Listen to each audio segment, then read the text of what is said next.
তো hey guys ADRE 4th গ্ৰেডৰ এক্সামো সম্পূৰ্ণ ভালে ভালে হৈ গ'ল আৰু এই এক্সাম সম্পূৰ্ণ হোৱাৰ পাছতেই মুখ্যমন্ত্ৰী ডাঙৰীয়া এটা বৃহৎ ঘোষণা কৰিছে এই নিযুক্তিৰ ওপৰত। তো এডিআৰই ৰিজাল্ট কেতিয়া আহিব আৰু এটা পোষ্টত কেইজনকৈ পাছ কৰিব, তো সকলোখিনি তথ্য মুখ্যমন্ত্ৰী ডাঙৰীয়া ইতিমধ্যে ঘোষণা কৰিছে। তো বলক নহ'লে দেৰি নকৰি আমি ভিডিঅ'টো চাই লওঁ।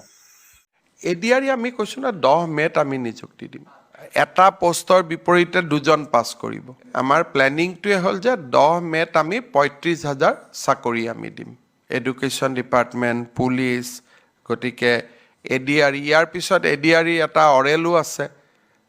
এটা পোষ্টৰ বিপৰীতে 2জন পাছ কৰিব, গতিকে তাৰপিছত তেওঁলোকৰ এটা মৌখিক পৰীক্ষাও আছে, স্কিলো আছে।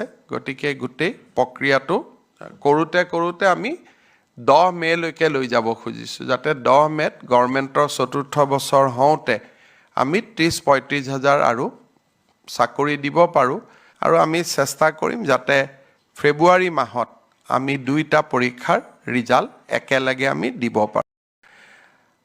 আগতে উল্লেখ কৰা হৈছে যে যিসকলে পৰীক্ষা দি আছে তেওঁলোকে অহা 7 দিন 10 দিনৰ ভিতৰত এনচাৰ কিউ চাব পাৰিব, স্কিলো আছে। গতিকে গোটেই প্ৰক্ৰিয়াটো কৰোঁতে আমি 10 মে'লৈকে লৈ যাব খুজিছোঁ, যাতে 10 মে'ত গভৰ্ণমেণ্টৰ 4ৰ্থ বছৰ হওঁতে আমি 30-35,000 আৰু চাকৰি দিব পাৰোঁ। আৰু প্ৰতিশ্ৰুতি মতে আৰু 15,000 পদ আমি তেতিয়া বিজ্ঞাপনো মুকলি কৰি দিম। নতুন এতিয়া শুনিলি নহয়, ৰিজাল্টৰ দিনা যিকেইটাই পাছ কৰ পাৰ্টিটো খুৱাবি আৰু।